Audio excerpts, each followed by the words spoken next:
Everyone, কেমন আছেন সবাই? আশা করি সবাই ভালো আছেন। আজকে সকালবেলাটা রোদ তো বেশ ভালো উঠেছে, তবে দেখে মনে হচ্ছে দুপুরবেলা প্রচণ্ড রোদ হবে।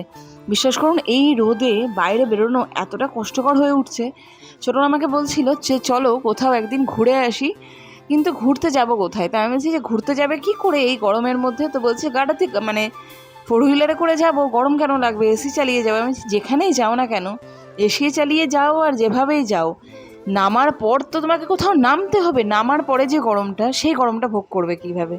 যাই হোক, কষ্ট কষ্টে সকালে গিয়ে খাটাল থেকে দুধ নিয়ে এসেছি 2 কিলো মতো। একটু খাঁটি দুধ নিয়ে আসলাম। এখানে পুরো ওই 1.5 কিলো দুধ আছে, এখানে আর এখানে হচ্ছে 1/2 কিলো। এটা ছানা কাটাবো। এখানে একটু লেবু তো দিলাম, আর একটু দিয়ে দিই, ছানাটা জলদি কাটবে। 1 কিলো দুধ এখানে রাখা আছে। এবার ভেবেছি যখন উঠছি একটুখানি ননভেজটা কম খাবোই বলছে, তার থেকে দুধ নিয়ে আসি। দুধের ছানা কাটিয়ে রেখে দিচ্ছি, বিকালে দিচ্ছি বা দুপুরে দিচ্ছি। তো সকালবেলা কাজকর্ম কমপ্লিট করেছি, তারপরে বিকালবেলা ও যেহেতু ঘুরতে যাব বলছিল, তাই দুপুরবেলা বানিয়েছিলাম পাতলা করে পোস্ত, যেটা ঝিঙে এবং আলু দিয়ে বানিয়েছি। আমের ডাল বানিয়েছি, পনকা শাক বানিয়েছি বেশি করে রসুন দিয়ে। ব্যাস, এখন পাতলা খাবারই খাওয়া হবে। গরমকাল, খুব বেশি রিচ খাবার আমরাও খাই না, খেতে ভালোবাসি না, প্রতিদিন মাছ খাওয়াও ভালোবাসি না। এখন সিম্পল খাবার হবে। এই গরমে রিচ রিচ না খেয়ে মানে হালকা পাতলা খাবারগুলো খাওয়াই খুব একটা ভালো। আর তারপরে পাওয়ার ন্যাপ। সেজন্য বললাম যে চলো কোথাও সকালবেলা দিয়ে যেতে তো পারবো না, ভীষণ কষ্ট হবে এই গরমে। তার থেকে ভালো সন্ধ্যাবেলা দিয়ে চলো মল দিয়ে ঘুরে আসি। সেখানে গিয়ে শপিং টপিং করলে বরঞ্চ গরমটা লাগবে না, ঠান্ডায় লাগবে, ওখানে এসি চলবে। এসে দেখছি কি সুন্দরভাবে গোটা মলটা সাজানো আছে।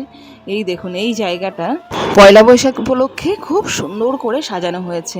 প্যাঁচার একটা মুখ আঁকা হয়েছে, পুরোটা সোলার কাজ থার্মোকলের, এবং খুব সুন্দরভাবে হয়েছে।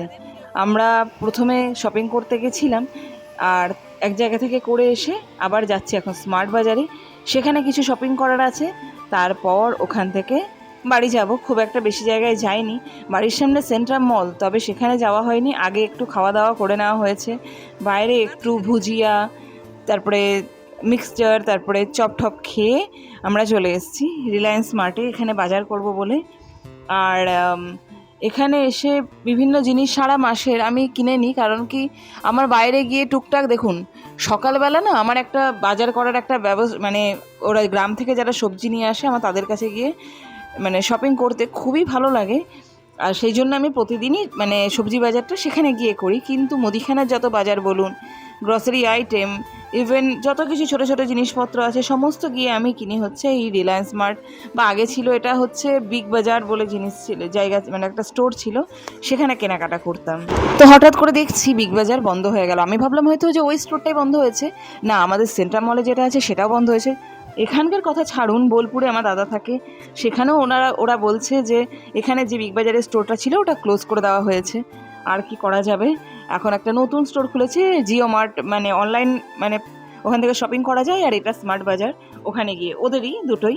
তো আমরা এখানে বই খাতা বলুন, যত পেন, তারপরে ধরুন ব্যাগপত্র, এই অর্চি পিঠে নিয়ে ব্যাগটা যে দাঁড়িয়ে আছে, এইগুলো সমস্ত কিছু এখানেই বাজার করি। তো এখানে বাজার টাজার করে ভাবলাম যে অর্চিকেও একবার, অর্চি প্রথমটা খুব একটা ঘোরেনি বলে, এই পয়লা বৈশাখ সাজানো আছে এই জায়গাটা একটু ঘুরিয়ে আনি, দেখে খুবই ভালো লাগবে আশা করি ওরও। আর ওর এই সমস্ত জিনিসগুলো বেশ সুন্দর লাগে, ওকে একটু বলে বলে দিলে, ওর অনেক কোশ্চেন থাকে ছোট বাচ্চা বলে, তো আমার সেগুলো বলে বলে দিতেও বেশ ভালো লাগে। আর এখন অর্চিকে একটু দিলাম হাতে ফোনটা যে তুই একটু করে দে ভিডিওটা, তাই একটু ওকে বলছি তুই উঠিয়ে উঠিয়ে কর যাতে আমাকে দেখা যায়। ওর ফোন খুব সাই ফিলিং হয়, তো তবুও ওকে করানো হচ্ছে। আর এখন তো বাচ্চাগুলোকে দেখুন কেমন খেলে বেড়াচ্ছে। এই রাইডগুলো অর্চি ছোটোবেলায় প্রচুর করেছে, প্রচুর, আর আমার প্রচুর পয়সা খরচা করিয়েছে। তো শপিং টপিং তো কমপ্লিট হয়ে গেছে, গ্রসারি শপিং যেটাই বলে। তো যাই হোক, আজকের ভিডিওটা আপনাদের কেমন লাগলো আমাকে জানিয়ে যেন অবশ্যই like, comment, share and subscribe করে দেবেন। সবাই ভালো থাকবেন, থ্যাংক ইউ।